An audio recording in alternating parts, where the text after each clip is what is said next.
Hello friends, नमस्कार।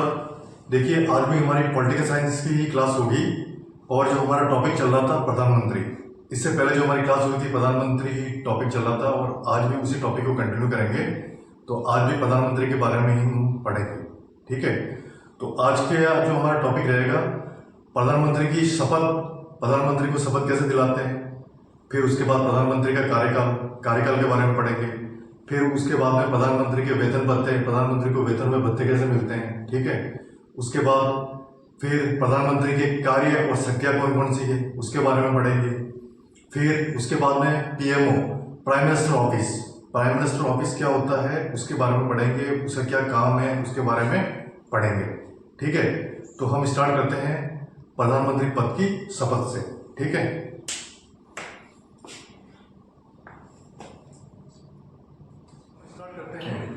प्रधानमंत्री पद की शपथ से कि प्रधानमंत्री अपने पद की शपथ कैसे लेते हैं, ठीक है। जो शपथ है प्रधानमंत्री की, पीएम का पद ग्रहण करने से पूर्व राष्ट्रपति उन्हें पद में गोपनीयता की शपथ दिलाते हैं, ठीक है। यानी प्रधानमंत्री का पद ग्रहण करने से पूर्व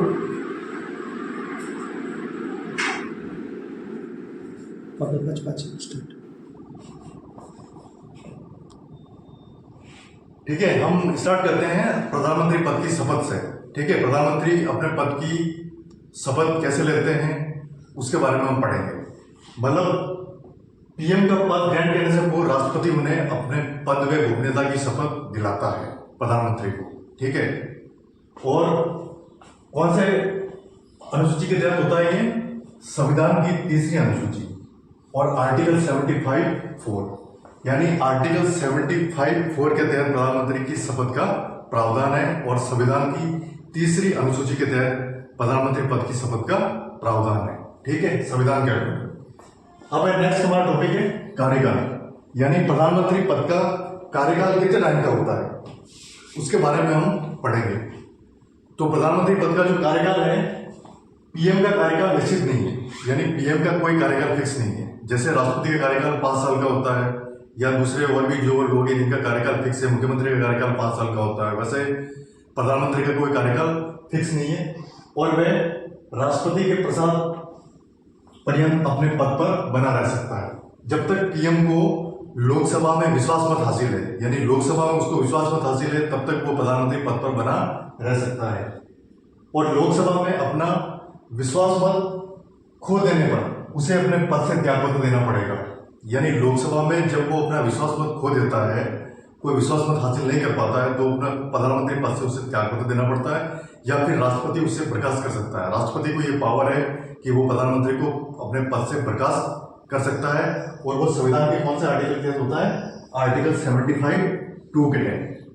जो आर्टिकल 75(2) के तहत प्रधानमंत्री का कार्यकाल निश्चित है और इसके अकॉर्डिंग ही होता है और राष्ट्रपति अपने पद से उसे बर्खास्त कर सकता है। कौन सा आर्टिकल? 75(2) के अकॉर्डिंग।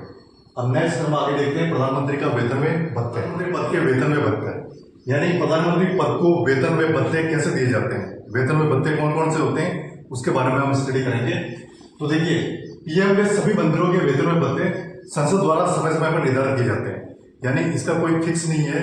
संसद द्वारा समय समय पर विभिन्न मौकों पर प्रधानमंत्री के वेतन में भत्ते निश्चित किए जाते हैं। और कौन से आर्टिकल के तहत होता है? संविधान के आर्टिकल 75(6) के तहत उसके वेतन में भत्ते निर्धारित किए जाते हैं, ठीक है। नेक्स्ट हमारा टॉपिक है पीएम की कार्य व शक्तियां।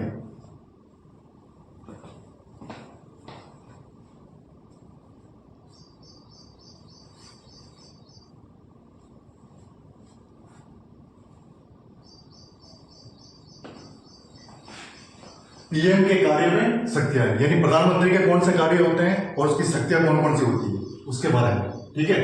तो जो पीएम का कार्य व शक्तियां हैं वो संविधान के आर्टिकल 78 के तहत प्रधानमंत्री की शक्तियां व कार्यों का प्रावधान है और पीएम के जो संविधान के आर्टिकल 78 के अकॉर्डिंग पीएम के निम्न कर्तव्य और कार्य बताए गए हैं, ठीक है। और वो कौन कौन से होते हैं इसकी स्टडी हम पॉइंट टू पॉइंट करेंगे, ठीक है, 1 by 1 point two point study करेंगे। तो इसमें जो सबसे पहला कार्य है वो कौन सा है? राष्ट्रपति को संघ सरकार के समस्त प्रशासनिक निर्णयों तथा प्रस्तावों से अवगत कराएगा। कौन अवगत कराएगा? प्रधानमंत्री अवगत कराएगा। ठीक है, जो कि मंत्रिपरिषद के लिए है। ठीक है, सबसे पहले बात तो ये होगी।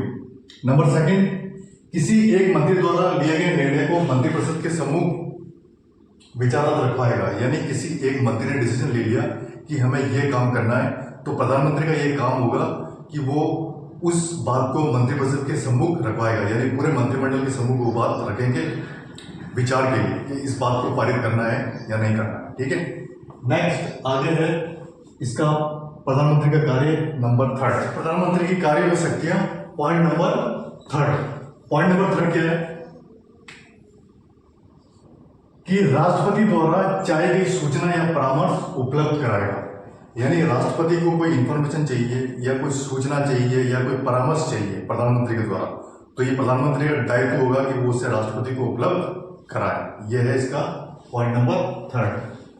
चौथा इसका कार्य, मंत्रियों की नियुक्ति करवाने में वह राष्ट्रपति को अनुशंसा करता है। राष्ट्रपति उन्हीं व्यक्तियों को मंत्री नियुक्त करता है जिनकी सिफारिश पीएम द्वारा की जाती है। यानी राष्ट्रपति, प्रधानमंत्री का जो कार्य है, मेन कार्य, राष्ट्रपति उन्हीं मंत्रियों को नियुक्त करता है जिनकी सिफारिश पीएम द्वारा की जाती है। पीएम जिन व्यक्तियों की सिफारिश करता है कि इन लोगों को मंत्री बनाना चाहिए, उन्हीं व्यक्तियों को मंत्री नियुक्त करता है राष्ट्रपति। ठीक है, अब है अगला पॉइंट नंबर 5। वह स्वयं विवेक से मंत्रियों को विभागों का वितरण करता है, वह उसमें फेरबदल कर सकता है। यानी प्रधानमंत्री के पास ये पावर है कि वह स्वयं विवेक से मंत्रियों को विभागों का वितरण करता है। यानी किस मंत्री को कौन सा विभाग देना चाहिए, किस मंत्री को नहीं देना चाहिए, ये काम प्रधानमंत्री का ही होता है। वो स्वयं विवेक से ही करता है। यानी किसको गृह विभाग देना चाहिए, किसको सूचना विभाग देना चाहिए, किसको वित्त विभाग देना चाहिए, ये काम प्रधानमंत्री खुद करता है अपने स्वयं विवेक से। और उसमें जब चाहे वो फेरबदल, यानी उसमें चेंज भी कर सकता है कि किस व्यक्ति को हटाना है या नहीं हटाना है, उसका ये काम होता है। ठीक है, नेक्स्ट आगे है पॉइंट नंबर 6, पीएम के कार्य व शक्तियां से related point number 6। Point number 6 क्या है? कि वह किसी मंत्री को त्यागपत्र देने अथवा राष्ट्रपति को उसे बर्खास्त करने की सलाह देता है। यानी प्रधानमंत्री का क्या काम होता है? किसी मंत्री को त्यागपत्र देना है, यानी किसी भी मंत्री का वो त्यागपत्र दिलवाने का काम, और राष्ट्रपति से उसे बर्खास्त कराने की सलाह राष्ट्रपति को देता है, किसी भी मंत्री को। ठीक है, नेक्स्ट उसका पॉइंट नंबर 7, वह मंत्रिपरिषद की बैठकों की अध्यक्षता करता है, उसकी कार्रवाई का संचालन करता है। यानी मंत्रिपरिषद की जो भी बैठक होती है उसकी अध्यक्षता प्रधानमंत्री ही करता है। प्रधानमंत्री मंत्रियों की बैठक लेता है, वह उसकी आगे की कार्रवाई का संचालन करता है। ठीक है, पॉइंट नंबर 8, 8वां कार्य, वह राष्ट्रपति और मंत्रिपरिषद के बीच संवाद की मुख्य कड़ी। यानी जो पीएम होता है वो राष्ट्रपति और मंत्रिपरिषद के बीच की मेन कड़ी मानी जाती है। ठीक है, दोनों के बीच जो संवाद का मुख्य कार्य है वो प्रधानमंत्री, राष्ट्रपति और मंत्रिपरिषद के बीच संवाद की मुख्य कड़ी है। कौन कड़ी है? प्रधानमंत्री। यानी प्रधानमंत्री राष्ट्रपति और मंत्रिपरिषद के बीच संवाद की मुख्य कड़ी है। इन दोनों के बीच जो बातचीत करवाने का काम पीएम के द्वारा ही किया जाता है। ठीक है, पॉइंट नंबर 9, वह सदन के निम्न सदन का नेता होता है। निम्न सदन यानी वह लोकसभा का नेता होता है। उन सदन होता है लोकसभा और निम्न सदन होता है लोकसभा और उन सदन होता है राज्यसभा।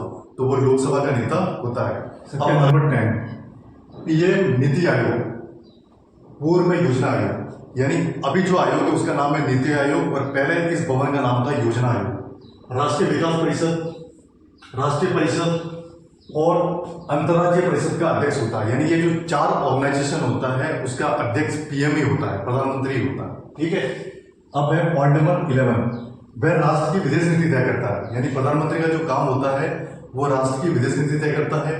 इसके लिए हमारे मंत्रिमंडल में एक मंत्री होता है जो विदेश मंत्री के नाम से होता है। विदेश मंत्री का ये काम होता है कि वो विदेश नीति तय करता है, लेकिन उसको परामर्श प्रधानमंत्री प्रदान करता है। ठीक है, पॉइंट नंबर 12, देश की सेनाओं का राजनीतिक प्रमुख होता है।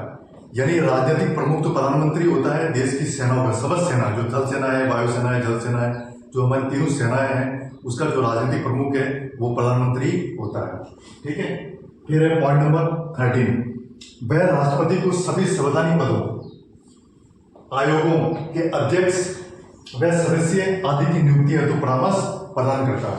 अब इसका एग्जाम्पल देख लिया, फॉर एग्जाम्पल यूपीएससी है, संघ लोक सेवा आयोग, उसके अध्यक्ष या सदस्य की नियुक्ति करनी है तो उसको जो परामर्श है राष्ट्रपति, बहुत इंपॉर्टेंट है, पीएम और आपातकाल, यानी प्रधानमंत्री और आपातकाल, यानी आपातकाल की कंडीशन में जब देश होता है तो प्रधानमंत्री का क्या काम होता है। देखिए, राष्ट्रीय आपातकाल में पीएम की शक्तियों में वृद्धि हो जाती है, यानी जब नेशनल इमरजेंसी कोई हो जाती है उस समय जो पीएम का जो पावर है बढ़ जाता है, ठीक है। और वो जो संविधान का आर्टिकल है 352 360 में वर्णित राष्ट्रपति की आपातकालीन शक्तियों का प्रयोग वास्तव में पीएम ही करता है, यानी जो संविधान का आर्टिकल 352 से 360 के तहत जो राष्ट्रपति के पास जो शक्तियां हैं, आपातकालीन शक्तियां, उसका रियल रूप में प्रयोग प्रधानमंत्री ही करता है, ठीक है। नेक्स्ट अगला टॉपिक है पीएमओ।